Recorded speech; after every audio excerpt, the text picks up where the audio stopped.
بسم اللہ الرحمن الرحیم۔ رسول اکرم صلی اللہ علیہ وآلہ وسلم بحیثیت شہری، رسول اکرم صلی اللہ علیہ وآلہ وسلم نے پوری انسانیت اور انسانی زندگی کے ہر پہلو کے لیے واضح رہنمائی مہیا فرمائی۔ آپ صلی اللہ علیہ وآلہ وسلم کی پیش کردہ ہدایات و تعلیمات زندگی کے تمام شعبوں پر حاوی ہیں۔ شہری ہونا بھی انسانی زندگی کا ایک ایسا اہم پہلو ہے جسے نظر انداز نہیں کیا جا سکتا۔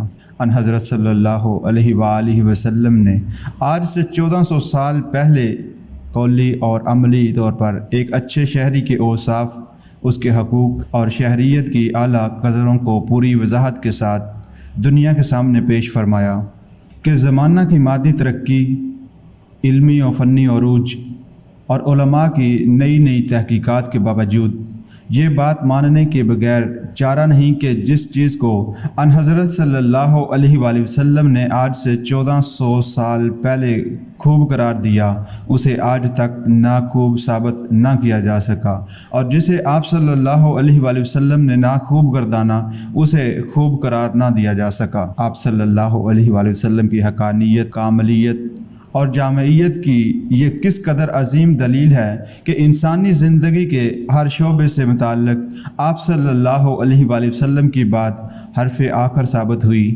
ظہور اسلام کے پہلے کے دور کو قرآن مجید نے جاہلیت کا دور قرار دیا ہے، کیونکہ اس دور میں نیکی مغلوب اور برائی غالب تھی۔ اہل عرب میں اگرچہ بعض معاشرتی خوبیاں بھی تھیں، مگر برائیاں اس قدر کثرت سے تھیں کہ ان خوبیوں پر پانی پھیر دیتیں۔ ہر طرف بے حیائی، فسق و فجور اور ظلم و ستم کا دورہ تھا۔ ظلم و ستم کے اس تاریخ دور میں آنحضرت صلی اللہ علیہ وآلہ وسلم نے نور سحر بن کر ظہور فرمایا۔ آپ صلی اللہ علیہ وآلہ وسلم نے تمام مخلوق کو اللہ تعالیٰ کا کنبہ قرار دیا اور ہر ایک کے حقوق و فرائض متعین فرمائے، جنہیں ملحوظ رکھ کر بنی نوع انسان کا ہر فرد ایک اچھا شہری بن سکتا ہے۔ جیسا کہ سامعین، رسول اکرم صلی اللہ علیہ وآلہ وسلم کی حیات طیبہ کے دو حصے ہیں، مکی دور اور مدنی دور۔